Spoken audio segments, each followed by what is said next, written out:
अध्याय 8 प्रेस की आजादी के लिए संघर्ष। 19वीं सदी की शुरुआत से ही भारत में चेतना की लहरें हिलोरे लेने लगी थी। मानव अधिकारों और खासकर प्रेस की आजादी के सवाल को शिद्दत के साथ महसूस किया जाने लगा था। प्रेस पर तरह तरह से दबाव डालने की ब्रिटिश सरकार की कोशिशों का विरोध भी अंगड़ाई लेने लग गया था। 1824 में प्रेस पर अंकुश लगाने वाले एक कानून के खिलाफ राजा राम मोहन राय ने सुप्रीम कोर्ट को ज्ञापन भेजा था। इसमें उन्होंने लिखा था, हर अच्छे शासक को इस बात की फिक्र होनी ही चाहिए कि वो लोगों को ऐसे साधन उपलब्ध कराए जिसके जरिए उन समस्याओं और मामलों की सूचना शासन को जल्दी से जल्दी मिल सके जिन समस्याओं के हल में शासन के हस्तक्षेप की जरूरत है। इस महत्वपूर्ण लक्ष्य की प्राप्ति के लिए ये जरूरी है कि प्रेस को अप्रतिबंधित स्वतंत्रता दी जाए। 1870 से 1918 तक का समय ऐसा था जब चेतना और जागरूकता की लहर फैलनी तो शुरू हो गई थी, लेकिन सामूहिक भागीदारी वाले राष्ट्रीय आंदोलन का स्वरूप पूरी तरह नहीं उभर सका था। जनता को मुद्दों और सवालों से जोड़ने के लिए उस समय न तो छोटी बड़ी सभाओं का सिलसिला ही शुरू हो सका था और न ही ऐसा कोई राजनीतिक कार्यक्रम सामने आ सका था जिसमें जनता की भागीदारी हो सकती और जिसे जन संघर्ष का रूप दिया जा सकता।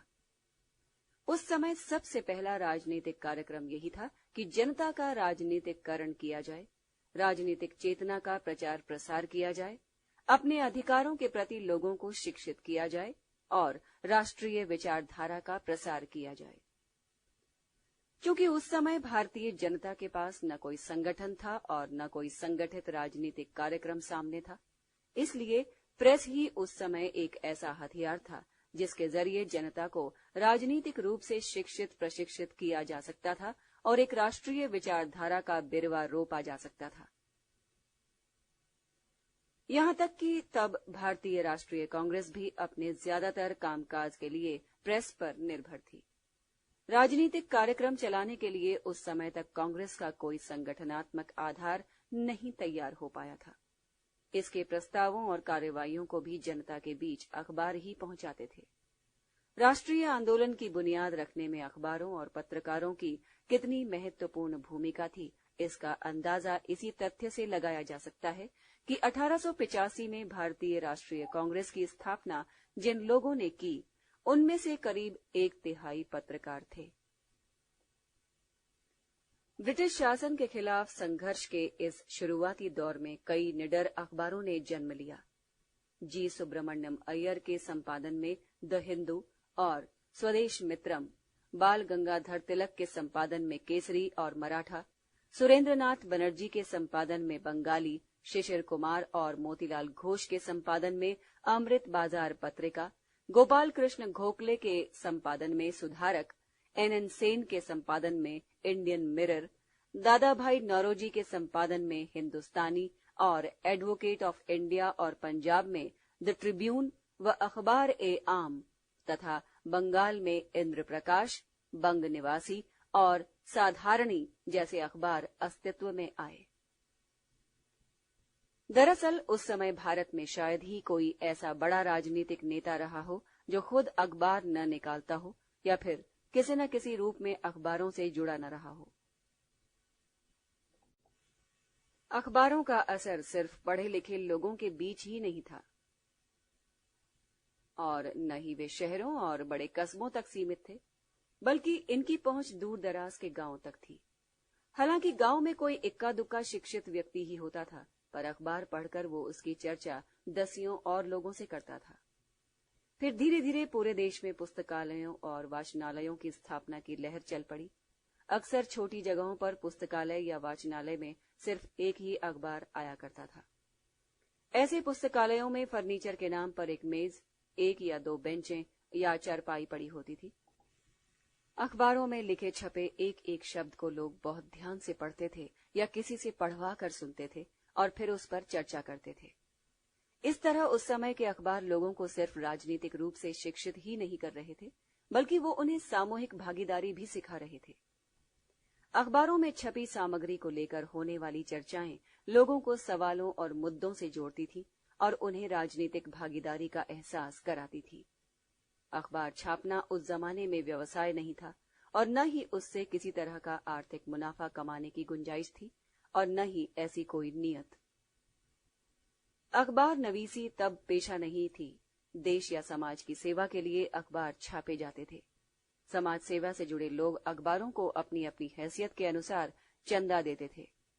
पत्रकारिता में आमतौर पर वही लोग आते थे जो राजनीतिक कार्यकर्ता होते थे और हर तरह के त्याग और बलिदान के लिए तैयार रहते थे। हालांकि अखबार लगातार चलाते रहने के लिए संपादक को आमतौर पर आर्थिक खस्ताहाली और फक्काकशी के दौर से गुजरना पड़ता था, लेकिन अखबार शुरू करने के लिए बहुत ज्यादा पैसों की जरूरत नहीं होती थी। मिसाल के तौर पर 1868 में अमृत बाजार पत्रिका का प्रकाशन शुरू करने के लिए जो साज सामान खरीदा गया था, उसकी कीमत थी सिर्फ 32 रुपए। इसी तरह 1879 में सुरेंद्रनाथ बनर्जी ने बंगाली का पुनर्प्रकाशन अधिकार सिर्फ 10 रुपए में खरीदा था और प्रेस बैठाने में सिर्फ 1600 रुपए का खर्च आया था। इन अखबारों में आमतौर पर सभी बड़े राजनीतिक मुद्दों, सवालों और विवादों को उठाया जाता था। इन अखबारों ने सशक्त विपक्ष की भूमिका भी निभाई। आमतौर पर सभी सरकारी नीतियों और कानूनों का वे जमकर विरोध करते। उसी समय भारतीय प्रेस का एक ही उद्देश्य था, विरोध, विरोध और विरोध। लेकिन ये विरोध छिछले स्तर का नहीं होता था, बल्कि अखबार सभी मुद्दों को गहराई और बारीकी से और बड़ी जिम्मेदारी के साथ विश्लेषित करते थे। राष्ट्रवादी पत्रकारों की भूमिका के बारे में तत्कालीन वायसराय लॉर्ड डफरिन ने मार्च 1886 में लिखा, आए दिन अंग्रेज शासकों के खिलाफ इन सैकड़ों तेज तर्रार बाबुओं का हमला बढ़ता जा रहा है।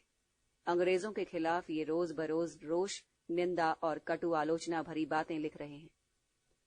2-3 महीने बाद यानी मई में ही उन्होंने फिर लिखा, इसमें कोई शक नहीं कि अखबार पढ़ने वाले लोगों के दिमाग में ये बात घर करती जा रही है कि हम यानी अंग्रेज सामान्यतः पूरी मानव जाति के और विशेषकर भारत के दुश्मन हैं।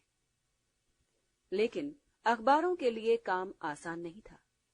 वो अगर लोगों में राजनीतिक चेतना जगाने, राष्ट्रीयता की भावना का प्रचार करने, औपनिवेशिक शासन के शोषण चक्र को बेनकाब करने और उसके खिलाफ माहौल बनाने की कोशिश कर रहे थे, तो दूसरी तरफ सरकार के पास उन पर अंकुश लगाने की शक्ति थी। 1870 में ब्रिटिश सरकार ने भारतीय दंड संहिता में धारा 124A को जोड़ा, जिसके तहत भारत में विधि द्वारा स्थापित ब्रिटिश सरकार के प्रति विरोध की भावना भड़काने वाले व्यक्ति को 3 साल की कैद से लेकर आजीवन देश निकाला तक की सजा दिए जाने का प्रावधान था। बाद में इस धारा में कई और कड़े प्रावधान जोड़े गए। भारतीय पत्रकारों ने बड़ी अक्लमंदी से काम लेते हुए कई ऐसे तरीके खोज निकाले जिससे उन्हें इन कानूनों की गिरफ्त में फंसाया न जा सके। मिसाल के तौर पर धारा 124A से बचने का उन्होंने अनोखा तरीका खोजा। चूंकि ब्रिटिश सरकार के प्रति जिन लोगों की निष्ठा संदेह से परे होती थी, उन पर धारा 124A लागू नहीं होती थी, इसलिए भारतीय पत्रकार जब साम्राज्यवादी शोषण के खिलाफ अपने लेखों में आग उगलते थे, तो उसके साथ ही महारानी और ब्रिटिश सरकार के प्रति गहरी निष्ठा जताने वाली बातें भी लिख देते थे। भारतीय पत्रकारों ने एक और तिकड़म ढूंढ निकाली थी। लंदन से छपने वाले समाजवादी और आयरिश अखबारों में छपी साम्राज्यवादी विरोधी सामग्री वे उठाकर अपने अखबार में छाप लेते थे, या इसी तरह सुधारवादी सोच के ब्रिटिश नागरिकों की चिट्ठियां वे अपने अखबारों में छाप देते थे। इन सब के खिलाफ ब्रिटिश सरकार कार्रवाई नहीं कर सकती थी, क्योंकि अगर इन मामलों में किसी भारतीय व्यक्ति के खिलाफ मामला चलाया जाता तो उस मामले में ब्रिटिश नागरिकों या ब्रिटिश अखबारों की को भी प्रतिवादी बनाना पड़ता। जाहिर है कि ब्रिटिश कानून इसकी इजाजत नहीं देता था, इसलिए ब्रिटिश सरकार मन मारकर रह जाती। भारतीय पत्रकार कभी कभी ब्रिटिश नौकरशाही को तंग भी किया करते थे। वे किसी ब्रिटिश अखबार से उड़ाकर साम्राज्य विरोधी कोई सामग्री अपने अखबार में छाप देते थे, पर साथ में ये उल्लेख नहीं करते थे कि ये अंश उन्होंने किसी ब्रिटिश अखबार से लिया है। ब्रिटिश नौकरशाही इसके चक्कर में आ जाती थी और इस मामले पर कार्रवाई शुरू कर देती थी, पर बाद में जब अफसरों को पता चलता था कि ये अंश तो अमुक ब्रिटिश अखबार से लिया गया है, तो वे बेचारे कुढ़ कर रह जाते थे। मिसाल के तौर पर रूस में जारशाही के खिलाफ रूसी उग्रवादियों के संघर्ष का विवरण कुछ इस तरह से छपा जाता कि पढ़ने वाले को वो भारतीय स्थितियों यानी बंगाल और महाराष्ट्र के क्रांतिकारियों के संघर्ष और ब्रिटिश सरकार के दमन चक्र से काफी मिलता जुलता लगता। ब्रिटिश अफसर जब इसके खिलाफ कार्रवाई शुरू करते तो उन्हें पता चलता कि ये अंश तो उस भारतीय अखबार ने लंदन टाइम्स या ऐसे ही किसी अन्य ब्रिटिश अखबारों से उठाकर छापा है। कभी कभी भारतीय अखबार ब्रिटिश राज के शुभचिंतक होने का दिखावा करते हुए उसे सलाह देने या समय रहते सचेत हो जाने की चेतावनी देने की आड़ में भी ब्रिटिश सरकार के खिलाफ काफी कुछ लिख दिया करते थे। वे ये दिखावा करते थे कि जैसे इसे लिखने का मुख्य उद्देश्य सिर्फ सरकार को उसकी गलतियां बताना ही है और लिखने वाले को सरकार के हित की पूरी चिंता है। बाल गंगाधर तिलक और मोतीलाल घोष ने ये तरीका बखूबी इस्तेमाल किया। पर कुल मिलाकर राष्ट्रवादी पत्रकारों का, खासकर भारतीय भाषाई पत्रकारों का काम बहुत कठिन था। एक तो उन्हें ऐसी शैली में लिखना था कि वे ब्रिटिश कानूनों की पकड़ में न आ सके, और फिर उन्हें इस ढंग से लिखना था कि लोग उसे समझ भी सकें। अखबारों के ज्यादातर पाठक अर्धशिक्षित थे और अखबारों की जिम्मेदारी ये थी कि उन्हें एक बहुत ही जटिल विषय को इन पाठकों तक पहुंचाना था, वो भी कानूनों से बचते हुए। राष्ट्रवादी पत्रकारों ने ये जिम्मेदारी बखूबी निभाई। प्रेस की आजादी के सवाल को भारतीय राष्ट्रीय आंदोलन ने शुरू से ही बहुत महत्व दिया। जब जब ब्रिटिश सरकार ने प्रेस पर हमला किया या प्रेस को दबाने की कोशिशें की, राष्ट्रीय आंदोलन ने तब तब इसके खिलाफ संघर्ष किया। प्रेस की आजादी का सवाल दरअसल आजादी के सवाल से सीधे सीधे जुड़ गया था और प्रेस की आजादी के लिए लड़ाई देश की आजादी की लड़ाई का एक जरूरी हिस्सा बन गई थी। 1878 का वर्नाकुलर प्रेस एक्ट। भारतीय प्रेस ने 1870 के दशक में मजबूती से पैर जमाना शुरू कर दिया था। लॉर्ड लिटन के प्रशासन की तो उन्होंने खुलकर आलोचना की। खासकर 1876-77 के अकाल पीड़ितों के प्रति ब्रिटिश सरकार के अमानवीय रवैये की तो जबरदस्त आलोचना उन्होंने की। इसके साथ ही अखबारों का प्रसार भी बढ़ने लगा था और मध्यम वर्ग के पाठकों तक ही वे सीमित नहीं रह गए थे, बल्कि आम आदमी तक पहुंचने लगे थे। इससे ब्रिटिश सरकार की भौहें टेढ़ी होना स्वाभाविक ही था। उसने अचानक इन अखबारों पर दमन की कुल्हाड़ी चलाई और 1878 में वर्नाकुलर प्रेस एक्ट लागू किया।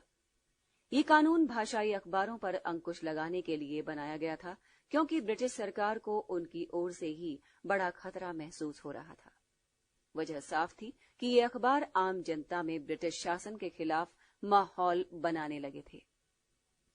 1878 का वर्नाकुलर प्रेस एक्ट लागू करने का निर्णय अचानक लिया गया था और इस मामले में बड़ी गोपनीयता बरती गई थी और लेजिस्लेटिव काउंसिल ने चंद मिनटों की चर्चा के बाद ही इस विधेयक को पारित कर दिया था। इस कानून में ये प्रावधान किया गया था कि अगर सरकारी समझती है कि कोई अखबार राजद्रोहात्मक सामग्री छाप रहा है या उसने सरकारी चेतावनी का उल्लंघन किया है, तो सरकार उस अखबार, उसके प्रेस व अन्य सामग्री को जब्त कर सकती है। भारतीय राष्ट्रवादियों ने इस कानून का जमकर विरोध किया। इस मुद्दे को लेकर कलकत्ता के टाउन हॉल में एक विशाल सार्वजनिक सभा हुई। किसी सार्वजनिक मुद्दे को लेकर यह पहला बड़ा विरोध प्रदर्शन था। इस कानून के खिलाफ भारतीय प्रेस और दूसरे अन्य संगठनों ने भी संघर्ष छेड़ा। फलस्वरूप 1881 में लॉर्ड रिपन ने ये कानून वापस ले लिया। ब्रिटिश सरकार की दमनकारी चालों के खिलाफ भारतीय प्रेस ने कितनी चालाकी से काम लिया, इसकी कई दिलचस्प मिसालें हैं। कई बार भारतीय अखबारों ने ब्रिटिश नौकरशाही को बेवकूफ बनाया। वर्नाकुलर प्रेस एक्ट की ही बात लें। दरअसल ये कानून खासतौर पर अमृत बाजार पत्रिका के लिए बनाया गया था। उस समय अखबार अंग्रेजी और बंगला दोनों भाषाओं में छपता था। कानून का उद्देश्य इस अखबार के खिलाफ सरसरी कार्रवाई करना था, लेकिन कानून लागू होने के अगले दिन ब्रिटिश अफसर हक्के बक्के रह गए। अमृत बाजार पत्रिका के संपादकों ने रातों रात इस अखबार को सिर्फ अंग्रेजी अखबार में तब्दील कर दिया था। लॉर्ड कर्जन की खिंचाई। इसी तरह की एक दिलचस्प घटना 1905 में हुई। कलकत्ता विश्वविद्यालय में दीक्षांत भाषण करते हुए लॉर्ड कर्जन ने कहा, सत्य का उच्चतम आदर्श दरअसल काफी हद तक पश्चिम की अवधारणा है। निसंदेह सत्य को पूर्व में जो उच्चतम स्थान मिला है, उसके कहीं पहले पश्चिम ने इसे वो स्थान दिया था। लॉर्ड कर्जन के कहने का मतलब ये था कि अंग्रेजों ने ही सत्य की अवधारणा को भारतीयों तक पहुंचाया है।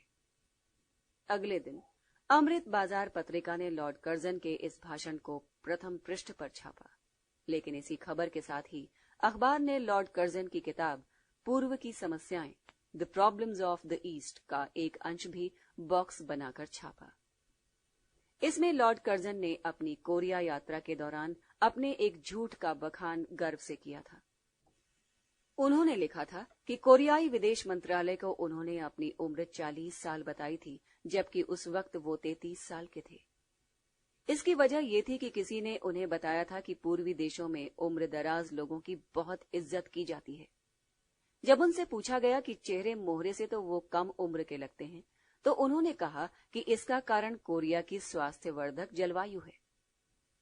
इसी तरह कोरियाई राष्ट्रपति से हुई बातचीत के बारे में भी कर्जन ने लिखा था कि जब राष्ट्रपति ने उनसे पूछा कि क्या महारानी विक्टोरिया से उनकी नजदीकी रिश्ते हैं, मैंने जवाब दिया नहीं। पर इस जवाब के बाद जब मैंने राष्ट्रपति के चेहरे पर जरा दूसरे किस्म के भाव देखे, तो मैंने तड़ से जोड़ा, बहरहाल मैं अभी अविवाहित ही हूं, और इस तरह अपनी इस अनैतिक टिप्पणी के जरिए मैंने राष्ट्रपति का विश्वास प्राप्त कर लिया। लॉर्ड कर्जन के सच के इस रहस्योद्घाटन से सारे बंगाल में उनकी मिट्टी पलीद हो गई। कदम कदम पर भारतीयों का अपमान करने और उन्हें उपदेश पिलाने का चस्का रखने वाले लॉर्ड कर्जन की अच्छी खासी बदनामी हो गई। ब्रिटेन के वीकली टाइम्स ने भी ये खबर छाप दी और लिखा, लगता है कि सत्य का सम्मान करना लॉर्ड कर्जन ने अपने विवाह के बाद पत्नी के मार्गदर्शन में ही सीखा है। यह अमरीकियों का खास गुण है। कर्जन की पत्नी अमरीकी थी।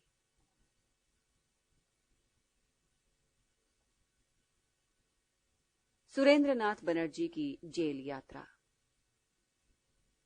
पत्रकारिता के लिए ब्रिटिश सरकार द्वारा सजा पाने वाले भारतीय थे सुरेंद्रनाथ बनर्जी। वो राष्ट्रीय आंदोलन को जन्म देने वाले नेताओं में से थे। श्री बनर्जी को एक मुकदमे के फैसले के खिलाफ लिखने के लिए सजा हुई। कलकत्ता उच्च न्यायालय के न्यायाधीश नॉरिस की अदालत में शालिग्राम की एक प्रतिमा को लेकर मुकदमा चल रहा था। प्रतिमा कितनी पुरानी है, इसका फैसला करने के लिए नॉरिस ने इसे अदालत में मंगवाया और फिर उसे देखकर घोषणा की कि ये प्रतिमा 100 साल से ज्यादा पुरानी नहीं हो सकती। नॉरिस की इस कार्रवाई से बंगाली हिंदुओं की भावनाओं को बहुत ठेस पहुंची। सुरेंद्रनाथ बनर्जी ने 2 अप्रैल 1883 को अपने अखबार बंगाली में इसके खिलाफ बहुत रोष भरे शब्दों में संपादकीय टिप्पणी लिखी। उन्होंने लिखा था कि नॉरिस ने सबूत दे दिया है कि वो इस उच्च और जिम्मेदार पद के लायक नहीं है। इस युवा और नौसिखिया न्यायाधीश की सनक पर लगाम लगाने के लिए कुछ न कुछ किया ही जाना चाहिए। इसका जो नतीजा होना था वही हुआ। उच्च न्यायालय में इनके खिलाफ अदालत की मानहानि का मुकदमा चला। इस मुकदमे की सुनवाई 5 जजों की बेंच ने की, जिसमें 4 यूरोपीय थे। सुरेंद्रनाथ बनर्जी को 2 मास कैद की सजा दी गई। बेंच में शामिल भारतीय जज रोमेश चंद्र मिश्र इस फैसले से असहमत थे। इस फैसले की खबर फैलते ही जनता का गुस्सा भड़क उठा। कलकत्ता के जिन हिस्सों में भारतीय आबादी रहती थी, वहां पूर्ण हड़ताल हो गई। छात्रों ने उच्च न्यायालय के समक्ष उग्र प्रदर्शन किया, अदालत की खिड़कियों के शीशे तोड़ डाले और पुलिस पर पथराव किया। इन छात्रों का नेतृत्व करने वालों में युवा आशुतोष मुखर्जी भी थे, जिन्होंने बाद में कलकत्ता विश्वविद्यालय के कुलपति के रूप में अत्यधिक ख्याति अर्जित की। कलकत्ता समेत बंगाल के कई इलाकों और लाहौर, अमृतसर, आगरा, फैजाबाद, पूना व अन्य शहरों में विरोध प्रदर्शनों का सिलसिला चला। कलकत्ते में शायद पहली बार खुले मैदानों में इतनी विशाल आम सभाएं हुई। तिलक और राजद्रोह। आजादी की लड़ाई के दौर में प्रेस की आजादी के सवाल को लेकर सबसे ज्यादा जुझारू संघर्ष उग्र राष्ट्रवादी नेता बाल गंगाधर तिलक ने किया। 1856 में जन्मे तिलक ने स्नातक उपाधि हासिल करने के बाद अपना पूरा जीवन देश सेवा में लगा दिया। जी आगरकर के साथ उन्होंने 1881 में मराठी भाषा में केसरी और अंग्रेजी में मराठा नाम से 2 अखबारों का प्रकाशन शुरू किया। 1888 में उन्होंने खुद इन दोनों अखबारों का संपादन संभाला और उनके जरिए ब्रिटिश शासन के खिलाफ जनता में जागरूकता पैदा करना शुरू किया। साथ ही ब्रिटिश शासन के खिलाफ राष्ट्रीय आंदोलन चलाने के लिए भी जनता को प्रेरित करने का काम शुरू किया। तिलक एक निडर, साहसी और बेलाग बोलने वाले पत्रकार थे, जिनकी भाषा स्पष्ट, सरल और सीधी चोट करने वाली थी। तिलक ने राष्ट्रीयता की भावना का प्रचार प्रसार करने का एक और अद्भुत तरीका खोजा। सारे महाराष्ट्र में अत्यधिक उत्साह और श्रद्धा से मनाए जाने वाले गणपति महोत्सव को उन्होंने पहली बार 1893 में राष्ट्रीयता के प्रचार प्रसार का माध्यम बनाया। 10 दिनों तक चलने वाले गणपति पूजा के इस महोत्सव में गीतों, भाषणों और अन्य तरीकों से उन्होंने लोगों में राष्ट्रीय प्रेम की भावना कूट कूट कर भरी। इसके बाद 1896 में शिवाजी जयंती पर मनाए जाने वाले समारोहों का भी उन्होंने इसी तरह इस्तेमाल किया और राष्ट्रीय संघर्ष के लिए युवा मराठियों को तैयार किया। इसी साल उन्होंने कपड़े पर लगे उत्पादक शुल्क के विरोध में सारे महाराष्ट्र में विदेशी वस्त्र बहिष्कार आंदोलन चलाया। शायद वो पहले राष्ट्रवादी नेता थे जिन्होंने इस तथ्य को पहचाना कि राष्ट्रीय आंदोलन में निम्न मध्य वर्ग, किसान, मजदूर और दस्तकार कितनी महत्वपूर्ण भूमिका निभा सकते हैं और इसलिए इन लोगों को भी कांग्रेस के साथ जोड़ा जाना चाहिए। अपने इसी लक्ष्य की प्राप्ति के लिए उन्होंने 1896-97 में पूना सार्वजनिक सभा के युवा कार्यकर्ताओं की मदद से महाराष्ट्र में कोई टैक्स नहीं अभियान चलाया। अकालग्रस्त क्षेत्रों के लिए सरकार द्वारा तय की गई संहिता की मराठी प्रतियां छपवाकर उन्होंने हजारों की तादाद में बंटवाई और किसानों से अपील की कि अगर अकाल के कारण उनकी फसलें नष्ट हो गई हों तो वे भू राजस्व या लगान कतई अदा न करें। 1897 में पूना में प्लेग फैल गया। सरकार ने घर घर तलाशी ली ताकि रोगियों को बाकी लोगों से अलग ले जाकर अस्पतालों वगैरह में रखा जा सके। प्लेग फैलने के कारण कई नेता पूना छोड़कर चले गए थे, लेकिन तिलक वहीं रहे। उन्होंने प्लेग से निपटने की सरकारी कोशिशों का समर्थन किया और खुद भी राहत कार्य शुरू किया, लेकिन प्लेग पीड़ितों के प्रति सरकारी अफसरों के बेरहम और हृदयहीन रवैये की उन्होंने कटु आलोचना की। सरकारी अफसरों के रवैये के प्रति जनता में जबरदस्त गुस्सा था और ये गुस्सा फूटा 27 जून 1898 को, जब चापेकर बंधुओं ने पूना की प्लेग कमेटी के अध्यक्ष रैंड और लेफ्टिनेंट आयर्स्ट की हत्या कर दी। यूं सरकार के प्रति जन आक्रोश 1894 से ही उभरना शुरू हो गया था। सरकार की लेवी और कर नीति, मुद्रा नीति और अकाल नीति को लेकर लोगों में खासा असंतोष था। भारतीय अखबारों ने भी इस असंतोष को स्वर दिया और सरकार पर तीखे प्रहार किए। माहौल कुछ ऐसा बनने लगा था कि राष्ट्रवादी नेताओं का रुझान धीरे धीरे जुझारू संघर्ष की दिशा पकड़ता जा रहा था। जाहिर है कि ब्रिटिश सरकार को स्थिति का पूरा एहसास था और वो भारतीय प्रेस को सबक सिखाने का मौका तलाश रही थी। महाराष्ट्र में तिलक एक ऐसी हस्ती थे जो जुझारू संघर्ष की जमीन तैयार कर रहे थे और उग्र राष्ट्रवादियों में सबसे अग्रणी गिने जाते थे। उनकी पत्रकारिता भी बहुत मुखर थी। लोगों पर उनका जबरदस्त असर था। रैंड की हत्या से सरकार को बहाना मिल गया। ब्रिटिश स्वामित्व वाले अखबारों और नौकरशाही ने तिलक के खिलाफ तूफान खड़ा कर दिया। रैंड की हत्या को लेकर आरोप लगाया गया कि तिलक के नेतृत्व में पूना के ब्राह्मणों ने ये साजिश की थी। सरकार ने पूरी कोशिश की कि तिलक को सीधे सीधे इस हत्याकांड के लिए जिम्मेदार ठहरा दिया जाए, लेकिन उनके खिलाफ वो कोई सबूत ही नहीं जुटा सकी। फिर तिलक ने अपने अखबार के जरिए इस हत्याकांड की निंदा भी की थी और कहा था कि ये पागलपन की हद है, लेकिन साथ ही इस मामले में उन्होंने सरकारी रवैये की आलोचना भी की और कहा कि ये प्रेस का बुनियादी काम है कि वो गलत बातों को उजागर करे और लोगों को ये बताए कि उन्हें अपने अधिकारों के लिए किस तरह लड़ना चाहिए। सरकार ने फैसला किया कि तिलक को भारतीय दंड संहिता की धारा 124A के तहत राजद्रोह के अभियोग में गिरफ्तार कर लिया जाए, क्योंकि वो लोगों में सरकार के प्रति नफरत फैला रहे हैं। 27 जुलाई 1897 को तिलक गिरफ्तार कर लिए गए। न्यायाधीश स्ट्रेची की अदालत में मुकदमा चला। जूरी में 6 यूरोपीय और 3 भारतीय सदस्य थे। तिलक पर जो आरोप लगाए गए थे, उसके लिए केसरी के 15 जून के अंक में छपी 2 सामग्रियों को आधार बनाया गया। एक तो तिलक का भाषण था, जिसमें उन्होंने शिवाजी द्वारा अफजल खां की हत्या किए जाने का औचित्य सिद्ध किया था। दूसरी एक कविता, जिसका शीर्षक था शिवाजी के उद्गार। ये कविता कुछ दिनों पहले शिवाजी जयंती समारोह में एक युवक ने पढ़ी थी। शिवाजी के उद्गार कविता में उस युवा कवि ने लिखा था कि शिवाजी वर्तमान युग में फिर पैदा हो गए हैं और अपने देशवासियों से कह रहे हैं, उफ, मैं अपनी आंखों से देख रहा हूं अपने देश की तबाही। हमारे देश से लक्ष्मी को विदेशी अपने करों, कर का मतलब हाथ और टैक्स भी, से खींचे लिए जा रहे हैं।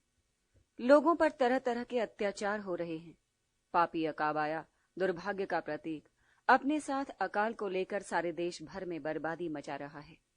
और ये सब देखते हुए भी कैसे ये सारे राजा यानी नेता जनाने बने बैठे हुए हैं, शतरंज के मोहरों की तरह निरीह। तिलक ने अफजल खां की हत्या के बारे में जो कुछ कहा था, उसे सरकार ने भड़काने वाली कार्रवाई माना और आरोप लगाया कि रैंड की हत्या इसी का नतीजा थी। कुल मिलाकर तिलक पर यह अभियोग लगाया गया कि वो अपने अखबारों के जरिए ये प्रचारित करते रहे हैं कि अंग्रेजों को भारत में बने रहने का कोई अधिकार नहीं है और किसी भी कीमत पर उन्हें देश से बाहर निकाला जाना चाहिए। जाहिर है कि तिलक पर लगाया गया ये अभियोग गलत नहीं था, पर तब गांधी युग शुरू नहीं हुआ था। ये रणनीति नहीं बनी थी कि अदालतों में स्वतंत्रता सेनानी अपने खिलाफ लगे अभियोगों की सफाई न दें। त्याग की राजनीति और सत्याग्रह का जमाना शुरू नहीं हुआ था।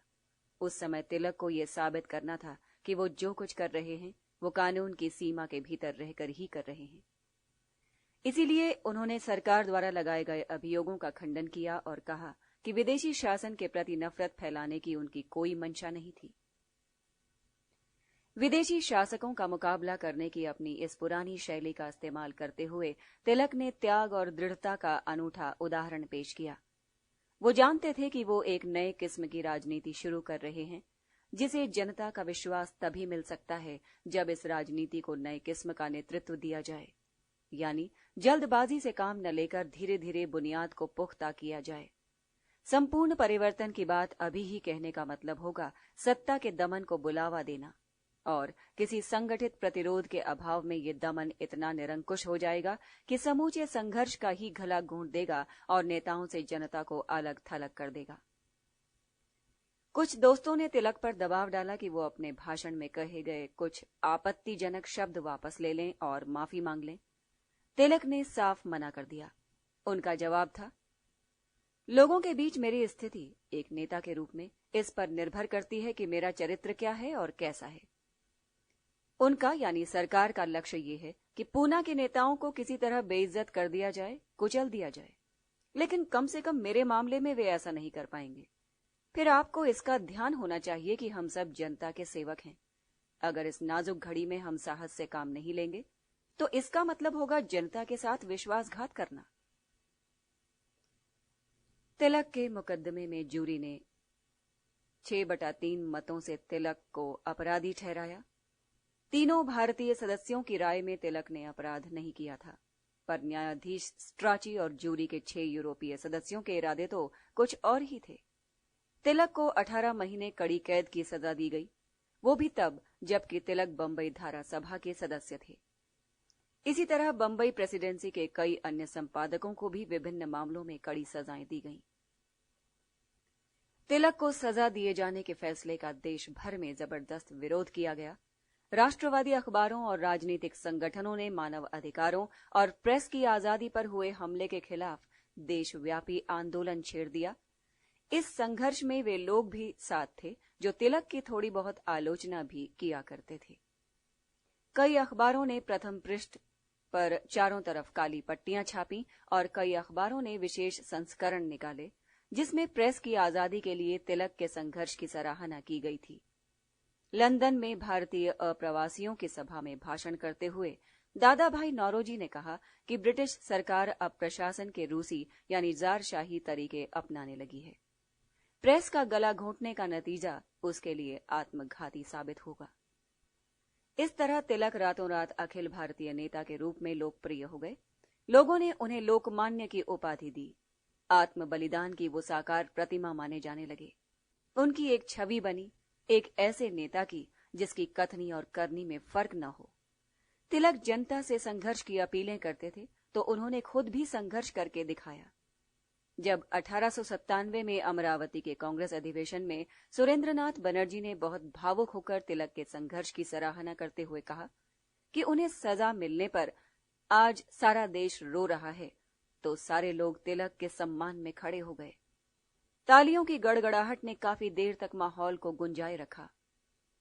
1898 में ब्रिटिश सरकार ने धारा 124A में संशोधन किया और दंड संहिता में नई धारा 153A जोड़ी। इसमें यह प्रावधान किया गया कि अगर कोई व्यक्ति सरकार की मानहानि करता है या विभिन्न वर्गों में नफरत फैलाता है या अंग्रेजों के खिलाफ घृणा का प्रचार करता है तो ये भी अपराध होगा। इस नए कानून के खिलाफ भी देश में एक बार फिर विरोध की आंधी उठ खड़ी हुई। तिलक को फिर सजा। विदेशी वस्तुओं के बहिष्कार को लेकर चले आंदोलन। इस आंदोलन पर हम अगले अध्यायों में चर्चा करेंगे के कारण अंग्रेजों ने फिर दमन चक्र चलाया। लोगों में क्षोभ और निराशा बढ़ने लगी और इसी निराशा के फलस्वरूप बंगाल के आत्माभिमानी युवकों ने उग्रवाद और आतंकवाद का रास्ता पकड़ा। 1908 को शुरू में सरकारी अफसरों पर बमों से हमला किए जाने की कई वारदातें हुई। सरकार के छक्के छूट गए। उसने फिर अखबारों को निशाना बनाया। प्रेस पर अंकुश रखने के लिए कई नए कानून बनाए गए। बहुत से अखबारों और संपादकों के खिलाफ मुकदमे चलाए गए और प्रेस की आजादी लगभग पूरी तरह कुचल दी गई। ऐसे माहौल में ये मुमकिन ही नहीं था कि तिलक की खबर न ली जाती। बंगाल के बाहर तिलक ही तो बहिष्कार आंदोलन और जुझारू राजनीति के अगुवा थे। भारतीय संघर्ष में बमों यानी आतंकवाद के प्रवेश पर तिलक ने एक लेखमाला लिखी। उन्होंने व्यक्तिगत हत्याओं और हिंसा की निंदा की। उन्होंने इस प्रवृत्ति को एक जहरीला पेड़ कहा, लेकिन साथ ही उन्होंने सरकार को भी दोषी ठहराया कि वो असंतोष और आलोचना का निर्ममतापूर्वक दमन कर रही है और लोगों के अधिकारों को कुचल रही है। ऐसे माहौल में हिंसा, चाहे वो कितनी भी निंदनीय क्यों न हो, अपरिहार्य हो गई है।